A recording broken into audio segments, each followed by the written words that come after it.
September 1st, 1939. Dawn breaks over the sleepy border town of Gleiwitz in the shadow of Germany's eastern frontier.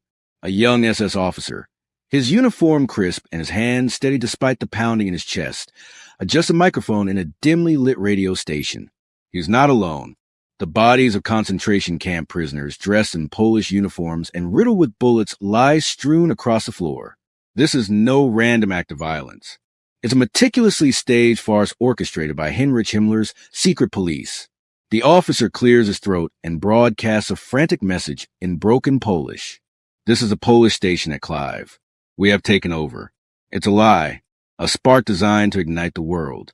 In Berlin, miles away, Adolf Hitler paces the grand halls of the Reich Chancellery, his mind a whirlwind of ambition and resentment. Just hours earlier, he confided in his inner circle. Gore and Gold's ribbon trove the final details of Fall Weiss, the code name for the invasion of Poland. The time has come, he tells them, his voice low and fervent, ice burning with the fire of a man who sees himself as destiny's chosen. Hitler, the failed artist-turned-Führer, carries the scars of World War I's trenches and the humiliation of Versailles. For him, this isn't just war. It's redemption, a chance to rewrite history and carve out a 1,000-year Reich from the ashes of Europe. As German panzers rumble across the border at 4:45 a.m., shattering the fragile peace of the continent, the stakes couldn't be higher. Poland, a nation reborn after a century of partition, now faces annihilation between two tyrants, Hitler from the West and Stalin, his unlikely ally through the secret Molotov-Ribbentrop Pact signed just days before on August 23rd. In Warsaw, families huddle in basements, whispers of defiance mixing with the distant thunder of artillery. Britain and France, bound by treaties, issue ultimatums, but their words ring hollow against the blitzkrieg's roar. This is no isolated conflict. It's the opening salvo and Hitler's grand vision, a war against the world fueled by racial ideology and dreams of Laban's Rome living space for the Aryan race. The human cost begins immediately. In the first hours, civilians flee-bomb villages, their lives upended by the line of Stuka bombers. Hitler, watching from his command center, feels the thrill of power, but beneath it lurks the paranoia that will drive him deeper into madness. As the Wehrmacht advances, capturing Danig and pushing toward Warsaw, the Führer's plan unfolds. Conquer Poland swiftly, then turn west to settle old scores with France, and eventually east to crush the Bolshevik menace. But in this moment, as the sun rises on a bloodied Europe, the world holds its breath, unaware that the fight has only just begun. By mid-September 1939, the Polish plains are burning. Columns of creek-eyed German infantry advance behind the thunder of panzer divisions, their tracks turning the earth into dust. In the skies above, Luftwaffe pilots hunt in packs, strafing retreating columns of Polish cavalry and horse-drawn artillery images that will soon feed the myth of Blitzkrieg invincibility. Warsaw still holds ring by fire, its people digging barricades in the streets, while radio broadcasts plea for help that will never come. In the Führer headquarters, now move forward to a specially fitted armored train near the front. Adolf Hitler watches the maps change hour by hour. On September 19th, he enters the free city of Danig in triumph, standing in an open Mercedes as crowds roar seek how beneath swastika banners. For a moment, the old bitterness fades. Here is the corridor stolen from Germany of Versailles, now reclaimed. Here is proof that it can bend history. Yet even in victory, Hitler's mind races ahead. Poland is merely the first step. Back in Berlin, his generals pore over the next phase. The swift collapse of Polish resistance faster than even the most optimistic projections has intoxicated the high command. Army Group South has sliced through KKO in days. Army Group North has linked up across the corridor. On September 17th, as agreed in the secret protocols of the Molotov-Ribbentrop Pact, Red Army troops crossed Poland's eastern border without declaration of war. Stalin's forces move with brutal efficiency, arresting officers, intellectuals, anyone who might resist. The partition begins in earnest. Two ideologies carving up a nation like butchers at a slab. But Hitler is already restless. In private meetings with his closest aides, he speaks of the West with contempt. Britain and France declare war on September 3rd. Yet their armies sit idle behind the Mackin line. He calls it sits Greek, sitting war, and mocks Chamberlain's hesitation. To his generals, he confides a deeper obsession, the Jewish Bolshevik threat in the East. Poland was practice. The real war, the ideological crusade lies ahead. He orders planning to begin immediately for Fulp, the invasion of France and the Low Countries, while quietly directing resources toward the ultimate confrontation with the Soviet Union. In the ruins of Polish towns, the human toll mounts and death squads follow the Wehrmacht, rounding up Jews, priests, professors. Mass executions begin in earnest. For the conquered, the nightmare has only started. And in the furious, fevered vision, this is just a prelude to a war that will engulf continents. A fight not just for territory, but for the supposed survival of a master race against the world array against it. October 6, 1939. In the opulent Kroll Opera House, transformed into the Reichstag's makeshift chamber, Adolf Hitler stands at the podium, his voice echoing through the hall filled with uniformed loyalists. I have no further territorial demands to make in Europe, he declares, his words a calculated deception, even as the ink dries on Poland's surrender. Warsaw fell on September 27th after weeks of relentless bombardment. Its streets reduced to rubble, civilians buried under the weight of collapsed buildings. Now, with the nation divided between Nazi Germany and Soviet Russia, Hitler extends an olive branch to the west. Or so it seems. In truth, it's a ploy to buy time to lull Britain and France into complacency while he sharpens the blade for the next strike. The winter of 1939 to 1940 settles over Europe like a shroud, a period the press dubs a phony war. Allied troops hunker down along the French border, drilling the mud, while German forces regroup and rearm.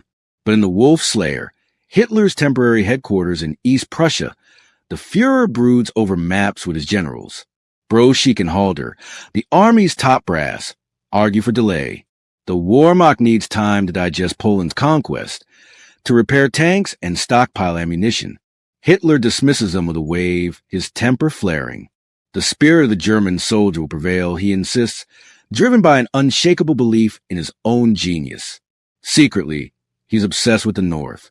Norway's iron or shipments through neutral waters vital for his war machine must be secured before the British intervene. On April 9th, 1940, the hammer falls. Operation Wehrabin unleashes German paratroopers and naval forces on Denmark and Norway in a daring preemptive strike. Copenhagen surrenders in hours. Oslo resists longer, but Quisling's traitorous radio broadcast sows confusion. In the fjords, British ships clash with the Kriegsmarine, but Hitler's Campbell pays off. Narvik's ports fall, ensuring the flow of Swedish war. The human price is steep. Norwegian civilians caught in crossfire. Allied sailors lost to icy waters. Yet for Hitler, this is validation. Emboldened, he turns his gaze westward where the real test awaits. In Berlin's chancellery, as spring thaws the ground, Directive No. 10 is issued on May 10, 1940. Fall Gelby erupts. Panzers under Cotillon and Ram will crash through the Ardennes forest, bypassing the Mino line in a master stroke of deception. Dutch and Belgian defenses crumble. Rotterdam burns under Luftwaffe bombs. In London, Chamberlain resigns and Churchill vows to fly on beaches and fields. But Hitler's forces race to the Channel, trapping hundreds of thousands of Allied troops at Dunkirk.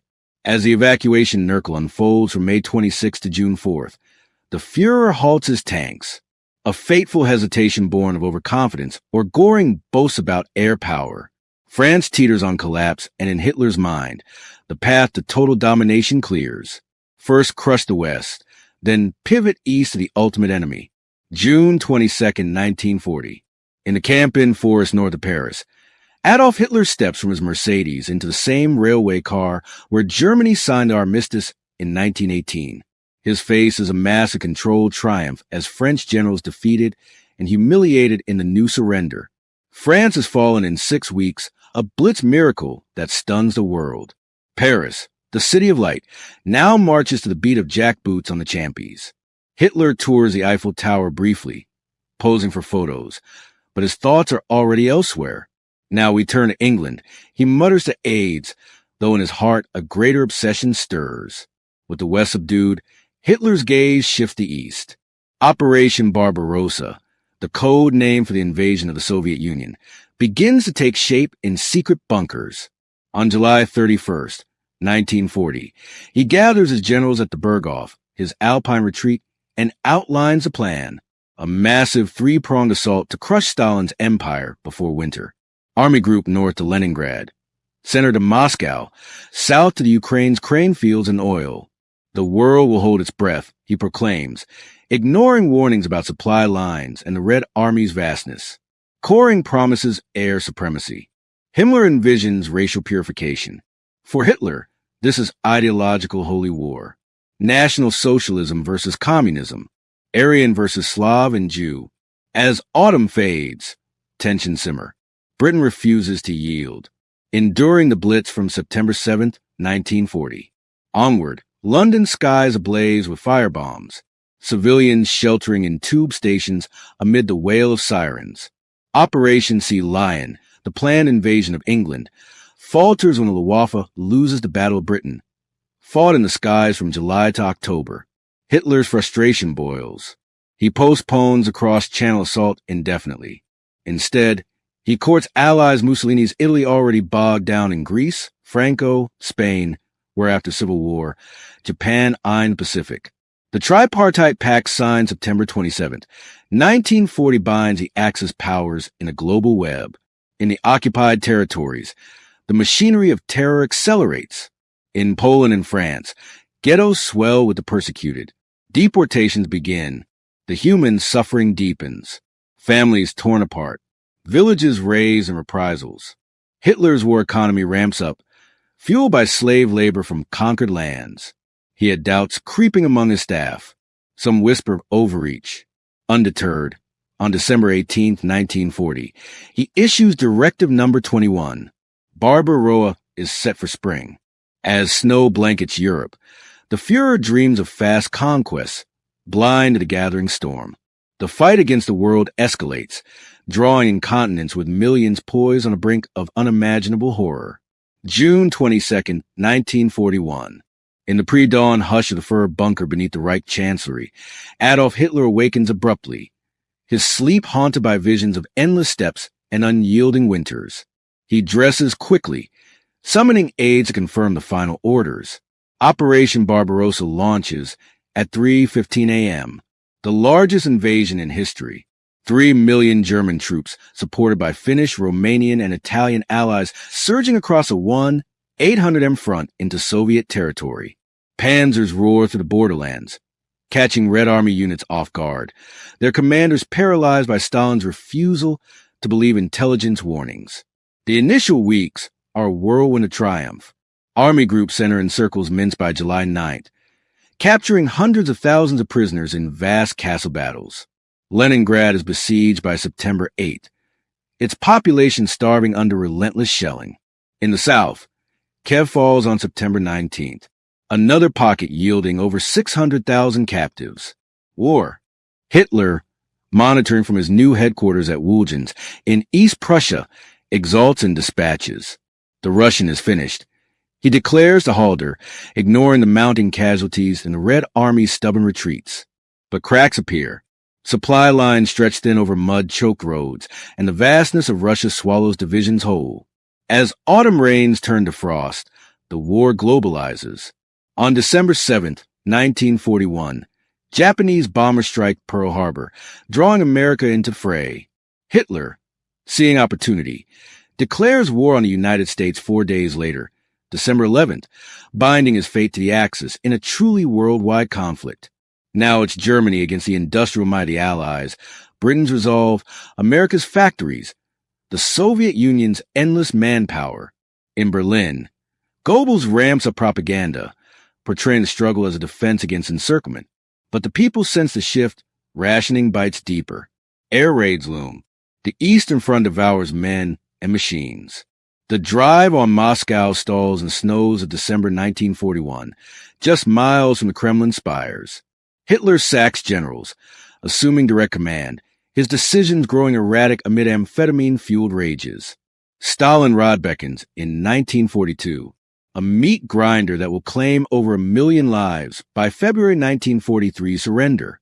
In North Africa, Rommel's Afrika Korps falters at El Alamein in October 1942. The Holocaust intensifies with death camps like Auschwitz operational by spring 1942, systematizing the genocide Hitler envisioned as part of his racial war. Allied landings in Normandy on June 6, 1944, cracked the Atlantic Wall. Soviet offensives push westward. Hitler's isolation deepens. An assassination attempt on July 20th, 1944 at Wolfchans fails, unleashing purges. By April 1945, as Red Army artillery pound Berlin, the Fuhrer huddles in his bunker, a shadow of the man who once dreamed of fighting the world. His plan, born of hubris, crumbles amid the ruins, leaving a continent scarred and humanity forever changed by the abyss of total